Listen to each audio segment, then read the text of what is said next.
హైదరాబాద్ లో 12 ఏళ్ల బాలిక దారుణ హత్యకు గురైంది. కుకట్పల్లి సంగీత్ నగర్ లో ఈ ఘటన జరిగింది. సంగీత్ నగర్ లో కుమారుడు కుమార్తెతో కలిసి దంపతులు నివాసం ఉంటున్నారు. తండ్రి బైక్ మెకానిక్, తల్లి ల్యాబ్ టెక్నీషియన్ గా పనిచేస్తున్నారు. బాలిక కేంద్రీయ విద్యాలయంలో 6వ తరగతి చదువుతోంది. ఉదయం తల్లిదండ్రులు తమ కుమారుణ్ణి స్కూల్ కు పంపి విధులకు వెళ్లారు. కుమార్తెకు స్కూల్ సెలవు కావడంతో ఇంట్లోనే ఒంటరిగా ఉంది. మధ్యాహ్నం 12:30 సమయంలో కుమారుడి లంచ్ బాక్స్ తీసుకెళ్లేందుకు తండ్రి ఇంటికి వచ్చాడు. బెడ్రూమ్ లో పొట్టపై కత్తిపోట్లతో బాలిక విగతజీవిగా పడి ఉండటాన్ని గమనించాడు. దుండగులు బాలికను హత్య చేశారని గుర్తించి కుక్కట్పల్లి పోలీసులకు సమాచారం ఇచ్చారు. బాలానగర్ డీసీపీ సురేష్ కుమార్ ఘటనా స్థలికి చేరుకుని పరిశీలించారు. డాగ్ స్క్వాడ్, క్లూస్ టీంతో ఆధారాలను సేకరించారు. బాలిక మృతదేహాన్ని పోస్ట్ మార్టం కోసం గాంధీ హాస్పిటల్ కు తరలించారు. కుక్కట్పల్లి పోలీసులు కేసు నమోదు చేసి దర్యాప్తు చేపట్టారు. మరింత సమాచారం మా ప్రతినిధి సుప్రియ అందిస్తారు.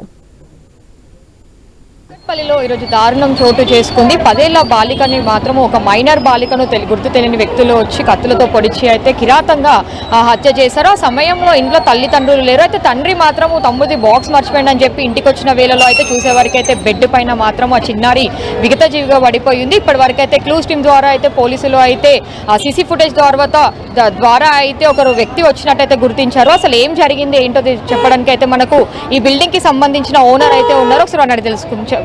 చెప్పండి, మీరు ఆ టైంలో ఎవరైనా వ్యక్తి వచ్చినప్పుడు మీరు చూడడం కానీ లేదంటే మీకు ఎలాంటి అనుమానం కానీ ఉందా ఎవరు చంపారని? ఇంతవరకు బిల్డింగ్ దగ్గరికి ఎవరైనా తెలియని వాళ్ళు రావడం అలాంటిది జరిగిందా? ఎవరు తెలిసినా కూడా ఇక్కడ గేటు బయట ఆపి అడుగుతాం, మీరు ఎవరి ఇంటికి వెళ్తారు ఏంటి అని అడుగుతాము.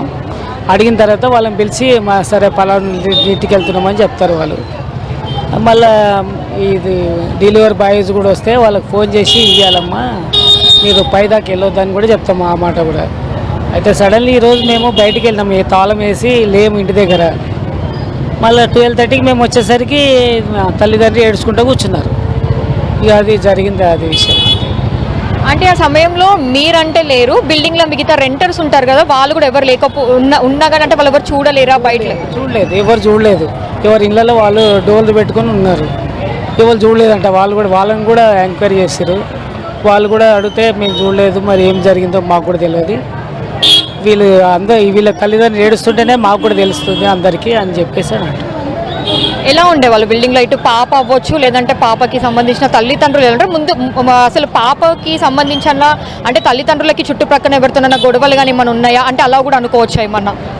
ఏం గొడవలు, వాళ్ళు డ్యూటీకి ఆఫీస్కి వెళ్ళిపోయేది ఇద్దరు. వాళ్ళు ఎవరితో గొడవ పడేది కాదు, ఎవరు కాదు. మంచిగా ఉండేది అందరితోని, పక్కన కానీ కింద కానీ మాతో కానీ అంతా మంచిగా ఉండేది. పాప ఎలా ఉండేది అంకుల్? అంటే బిల్డింగ్ వాళ్ళు అందరితో అవ్వచ్చు, ఇటు చుట్టుప్రక్కల వాళ్ళతో ఎలా ఉండేది? ఆడుకునేది, పిల్లలతో ఆడుకునేది, మంచిగా ఉండేది, మంచిగా చేసేది, మంచిగా ఉండేది. అటువంటిది ఏం లేదు, కొట్లాటలు అటువంటివి ఏమీ లేవు బిల్డింగ్లో. అసలు కొట్లాటలు అనేది లేనే లేదు.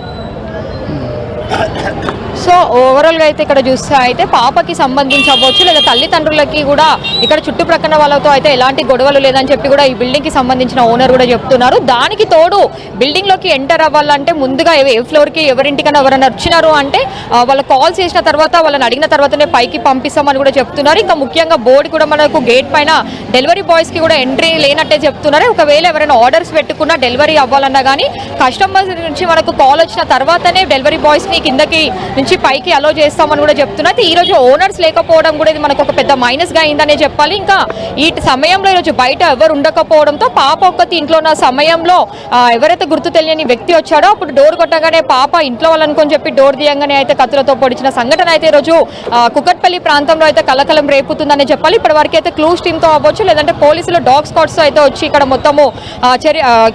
ఇక్కడ ఇన్వెస్టిగేషన్ అయితే మొదలు పెట్టారని చెప్పాలి. ఇప్పుడైతే పాప డెడ్ బాడీని కూడా గాంధీ హాస్పిటల్ నిమిత్తం అయితే పోస్ట్ మార్టంకి అయితే పంపించారు. ఇంకా దీనిపై మాత్రం నిజాలు తెలియాల్సి ఉంది. వీడియో జర్నలిస్ట్ కృష్ణతో సుప్రియ, ఐ న్యూస్, హైదరాబాద్.